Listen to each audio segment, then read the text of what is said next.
But you know we're going to start with where we always start, and that's our game of the week. Let's get out to it. Homecoming in Ashburn. Turner turning it up early.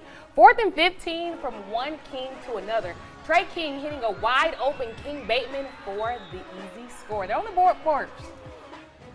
Ensuing drive, pooch kick to perfection. It's the Titans' ball again. Yeah, we talked about trying to make aggressive plays. You see him go deep, you see him do it there.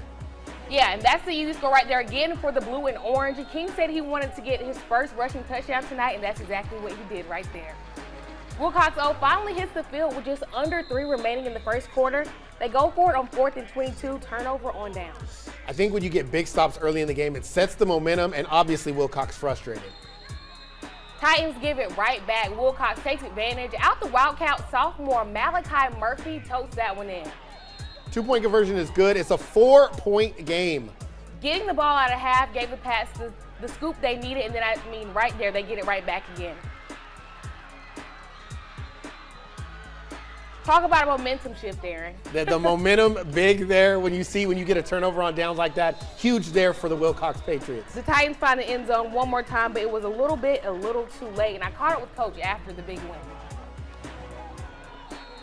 Your team's lost to Clinch County. You told me that you found out there was no quitting these guys. Going down 12-0. How did that show up here tonight? Listen, our guys, we worked all week on having a fast start. And then we do everything wrong. We come out here, we turn the ball, we let them score, then we turn the ball over, let them score again. But our kids, they don't. They are die-hard. They hate to lose worse than they like to win, and they just fight. They love each other, and they don't want to lose, and they fight hard. They just got great character, great, good kids. Your defense always flies around. How did they really show up big in this one? Oh, it's huge. They got athletes. We knew 0 was going to be tough. We knew the quarterback was good. We knew 7 and 2.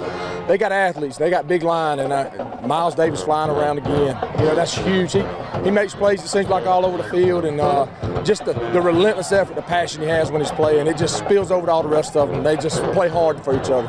Deacon McDuffie, you said y'all were going to dial some things up for him tonight. To have that touchdown, that run-in touchdown, how good did it feel to see that all come to fruition? Oh, it felt good. You know, we worked on that all week. We saw some things where they would be flying open to CJ, and I knew the backside would be open, and it was time to call it. He did a great job reading it out.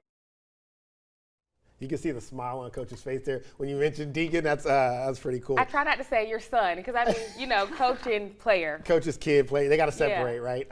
Listen, Turner was up 12-0 in this game. What went wrong for them? Like, how did Wilcox get back in this game? You know, before every game, I write down the keys to victory. And one of my keys to victory for Turner was finish all 4 quarters, and they just didn't do that tonight. They got out to such a fast start. Only 3 minutes of possession for Wilcox in the first quarter. I mean, they were out hot. They were feeling good. They just couldn't sustain that throughout the game. You could tell they got a little bit tired. But that's when, I guess, this come from behindness, if you will call it, for Wilcox really came into play. I mean, they've been playing from behind almost every game this season except for their last game against Terrell, which is definitely something you don't want to get comfortable doing, but it's evident they're comfortable doing that. When you talk about Wilcox and being able to come back and show that resilience, what does this do for a team like this under a first-year head coach? No, I mean, I think they're picking right where Coach Stowe left off. How can I say this? He's Rochelle born and bred. And I actually spoke with the principal at Turner County about that. He was like, you know, they just filter in coaches. They don't do a coaches search. They use guys from around town. And Coach even told me there's only one coach from the middle school level to the high school level that's not from Rochelle. They know each other. They love each other. They're a family, and it shows.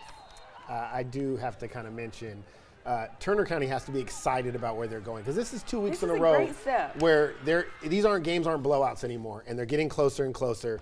And they got the win last week. They were close tonight. Yeah. So, you know, shout out to them. I know it's homecoming, a little disappointment, but we mentioned it earlier. If you're going to schedule a team on homecoming, you got to beat them. You better be able to get that win.